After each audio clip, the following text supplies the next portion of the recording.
Jelang pemilihan Capres dan Cawapres, Pusat Pelaporan dan Analisis Transaksi Keuangan atau PPATK menemukan adanya pendanaan dari luar negeri atau asing.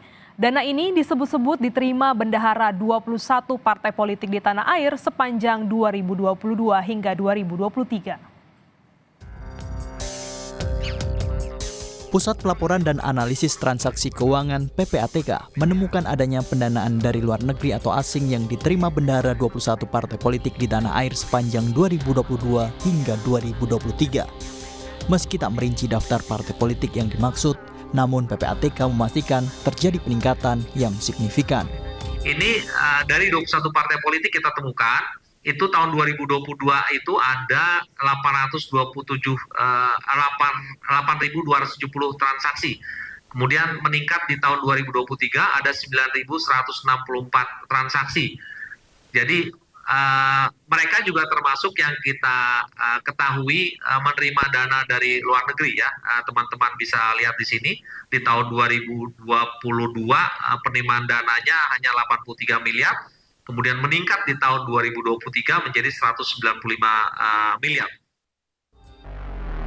Calon Presiden nomor urut 1, Anies Baswedan, mengomentari temuan PPATK terkait transaksi dari luar negeri yang mengalir ke rekening bendahara 21 partai politik. Anies meminta PPATK menilai apakah aliran yang masuk ke bendahara 21 parpol tidak sah dan bermasalah.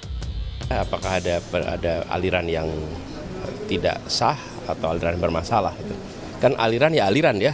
Tapi apakah aliran itu ada masalah apa tidak, silahkan dinilai.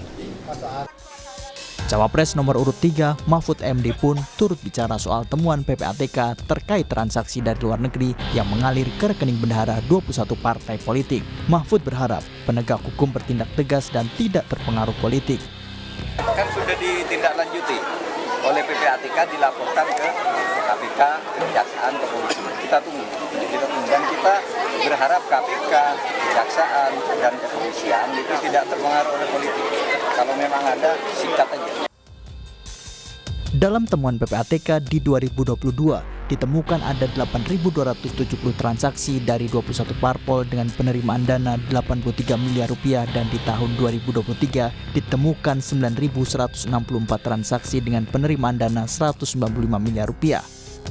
Sebenarnya, Undang-Undang Nomor 2 Tahun 2008 Pasal 40 Ayat 3 tentang partai politik jelas partai politik dilarang menerima dari atau memberikan kepada pihak asing sumbangan dalam bentuk apapun.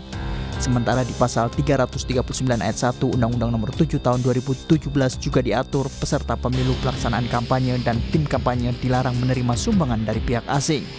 Sokongan dana asing tentu jelas dilarang, khawatir bisa berefek adanya intervensi. Tim Liputan Kompas TV.